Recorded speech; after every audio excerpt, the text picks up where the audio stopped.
Hi. So, I'm going to be reading from this book today, More Tales of the Townships by Bernard Epps. I found it at my friend's place. She lives in the Townships, in a hamlet called Duncan.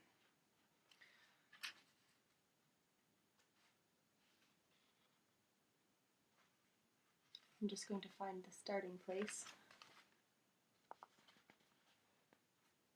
I'm going to be reading a military story today.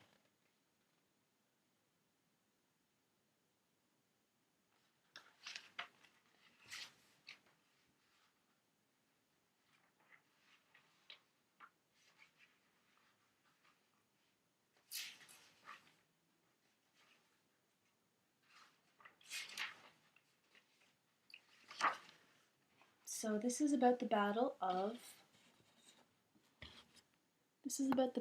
Trout River.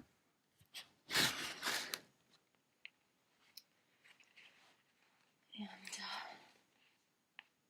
the night before the battle, Murphy had been trying to join his unit and had hired St. Albans' teamster to deliver him to the front.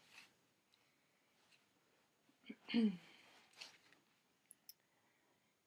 the darkness, they somehow got on the wrong road and were north of the border when they stopped a local farmer to ask directions. The farmer seemed hesitant to provide them. Murphy interpreted this hesitancy as a suspicion that he might be a Canadian spy, and so pulled out papers to prove he was an honest-to-God Fenian, one of those heroes, in fact, who had terrorized Pigeon Hill 4 years before. The farmer thereupon directed him down the road straight into the arms of a militia patrol, which arrested him. Another tale is told of the regular Montreal cavalry at last arriving at the St. Armand station. The doors of the boxcars opened, the horses leapt out, the cavalry jumped into their saddles, and their colonel shouted, "Where's the enemy?" One old-timer who had been watching all this with interest sat for a spell, and thought for a spell, and then squirted a long stream of tobacco juice and answered, "Hell, they must be halfway to Burlington by now."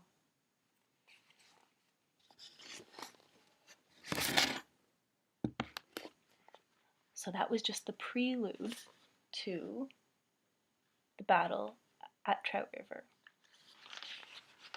And now we'll get to the good stuff. But they weren't halfway to Burlington. General Samuel P. Spear had arrived at St. Albans just as O'Neill was being carted to jail and did his best to save the situation.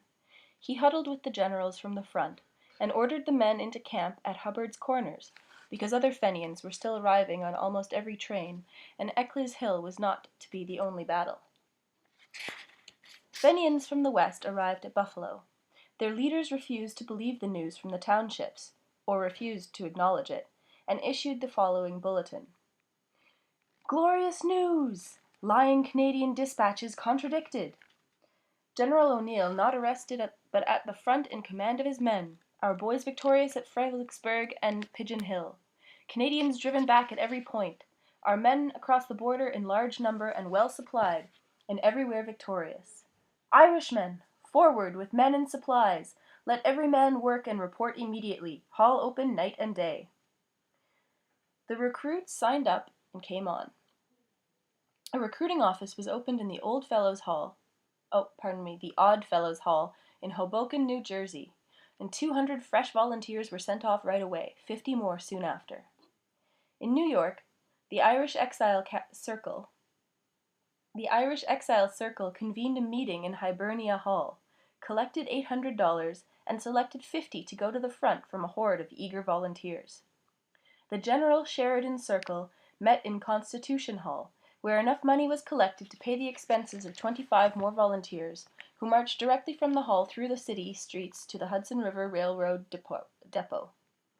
At the Hope of Erin Circle, on Fulton Street in Brooklyn, a private dispatch from the front was read aloud, stating that Fenians were in possession of Huntington and asked for reinforcements. Every man in the room volunteered. At the meeting of Lawrence O'Toole Circle, 22 young men were started for the border. 20 more stepped forward at the O'Neill Circle, and these were also marched proudly off to the Hudson River Railroad depot, where they met with others from the Robert Emmet Circle. Hundreds signed up at the 4th Street headquarters of the Brotherhood, but some of these were suspected of being British spies. At one circle, an unfortunate volunteer was kicked down 2 flights of stairs on suspicion of spying. This pleased the patriots highly, said the New York Times, their only desire being to catch a few more of the snakes, and they'd let them see what Irish boys could do in America. At least 700 of these Irish boys left New York on the Hudson River Railroad after the Battle of Eccles Hill, and similar groups were dispatched from cities and towns all across the country. On May 29th, 4 full days after the defeat, Fenians met in San Francisco, collected money, and enrolled still more volunteers for a front that was many days away and a war that was already lost. At St. Albans, General Spear called a council of war where he was chosen to replace O'Neill as supreme commander of the expeditionary force, and it was decided to concentrate the army at Malone for a thrust into a new quarter.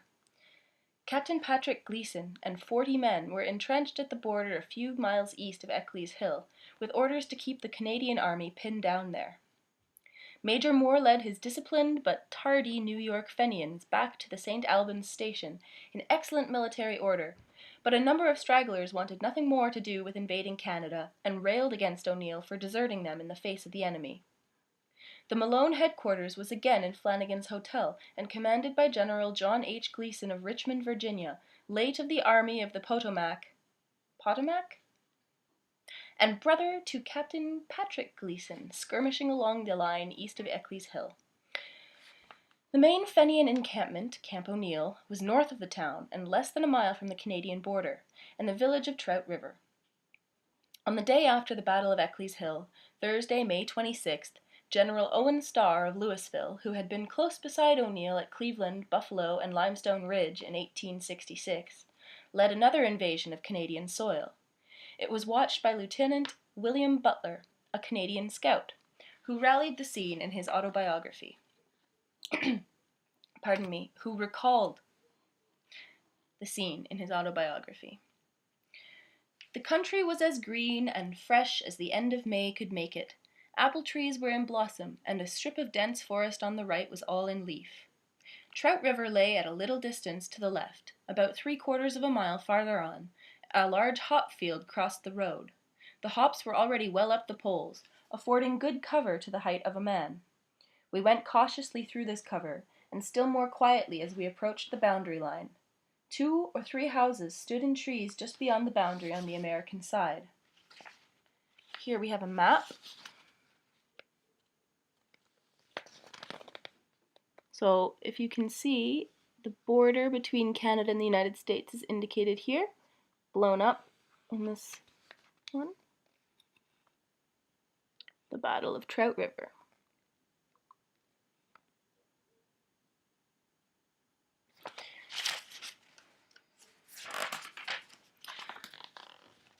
Suddenly, a body of men, marching in columns of 4, began to wheel out from a crossroad about 500 yards forward, on the right side. They came straight for the line, arms at the slope, and the sun bright on the unbrowned barrels of their rifles. I made them out roughly to be about 200 or 300. We cantered back along the road we had come until we got to the bend. There we pulled up under cover of the trees and waited. Thinking that the advancing boys might have halted on the line and not entered our territory, I turned my horse and walked him around the bend, whence I could see the road to the frontier. There was no mistake. The boys had come along, and were within 300 yards of me, well within our ground. They shouted something, and I saw the rifles of the leading 4 coming down to the ready. I wheeled the doctor, the name of his horse, on his tracks, and galloped round the bend, a few bullets going wild through the trees as I went. We rode back to Hinchinbrook and waited there for the arrival of our column. General Starr and his men occupied the village of Trout River, took over the telegraph station and cut the wires, set pickets forward to the edge of the hop fields, and began throwing up a barricade extending about 300 yards to the left of the road. Beyond that a dense woods protected the left flank as the river protected the right. It was very near the place where Lieutenant Colonel Osborne Smith had thrown up breastworks and squatted in the rain and mud 4 years before. The local volunteers called themselves the Huntingdon Borderers. The Huntingdon Borderers.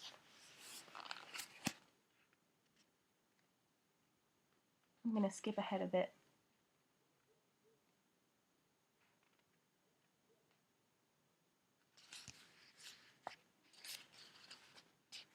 As with the Missisquoi volunteers at Eccles Hill, so the Huntingdon Borderers at Trout River were given the honor of first contact with the enemy because it was their homes they were fighting for. The Montreal Garrison artillery crossed a bridge and proceeded down a road east of the river. The Borderers, backed by the 69th, spread out in a skirmish line, leapt the rail fences, drove the pickets back to their barricades, and advanced through the hop fields. The Fenians began firing sporadically. General Starr called for a volley at 400 yards, which did no damage. The Canadians kept coming. A second volley went whizzing over their heads, and then a third. Still they came on. Bullets began peppering the Fenian barricade. Behind the advancing Borderers, the masked ranks and brilliant colors of British regulars could clearly be seen, and that was too much for the Fenians. Hats, coats, knapsacks, and rifles were flung aside as they broke from their coverts and streaked for the border. The Borderers charged after them with bayonets fixed, firing and cheering as they ran. They chased them as far as the iron post marking the boundary, and there pulled up, when Colonel Baggett's bulgur sounded, "Cease fire!" Some 75 Borderers, angered that Fenians were getting away so easily, offered to become civilians and chase them right to Camp O'Neill, but Colonel Baggett would not allow it. Instead, he had them search houses and woods for any sign of stragglers, and one poor wretch was soon discovered hiding in the trees. He'd thrown away his gun and begged desperately for mercy, but the Borderers were all for stringing him up anyway. Again, Colonel Baggett stepped in and cooled things down.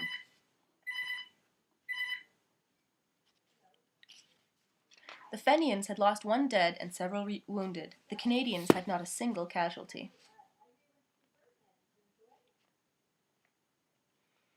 Back in Malone, General Gleason had received 200 men from General Spear at St. Albans, and more were arriving with every train. They were to be sent to Camp O'Neill, but a rumor ran through the camp that the Canadians had actually crossed the border and were coming down on them. The rumor, said the New York Times, had much the same effects among the Fenians as the cry of "police" has at a prize fight, for the officers decided to move their camps at once and started the men up the road as fast as possible. 30 tons of Fenian arms and ammunition seized that morning 2 miles west of Hogansburg. The U.S. Marshal there reported confiscating 5,000 Springfield and Enfield rifles and a number of Austrian carbines, 2 tons of breech-loading ammunition, knapsacks, cartouche boxes, and much more. 15 men were detailed to escort this shipment to the arsenal at Malone. There was the usual plot to steal the rifles back.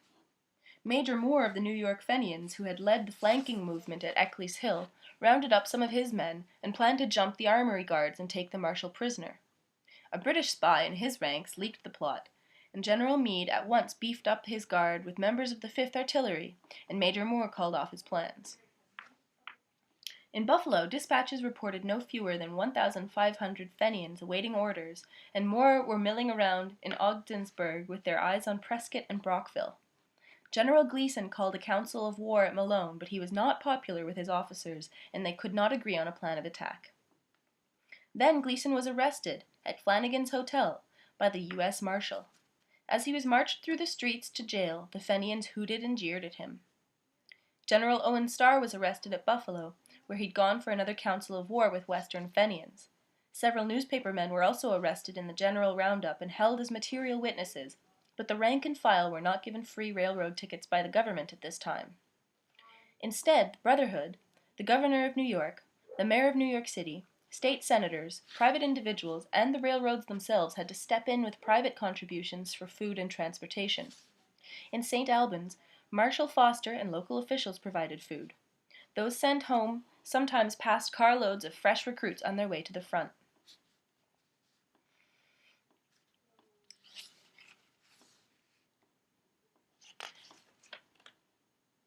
A Townships farmer who signed himself Frank Johnson, Romilly Farm, Ascot, summed up the whole affair in 19 energetic verses for the Montreal Gazette, which began, Think ye then, ye silly fellows, bent anew on mischief here, Canada can only front ye with a people wild with fear? Trackless forest, silent winters, might at least their warning give. Mercury frozen points to something, points to fellows fit to live. By long years of toil and trial, only are our lands reclaimed. Ye possess them, ye enjoy them, let the very thought be shamed. Not a field but we have fought for, not a spot but is endeared, by the memory of some struggle, ere the wilderness was cleared.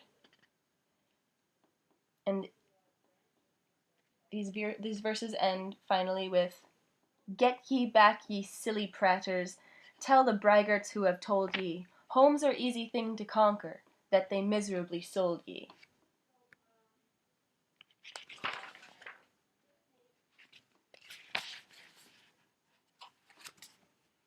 And that was tonight's Tale from the Townships.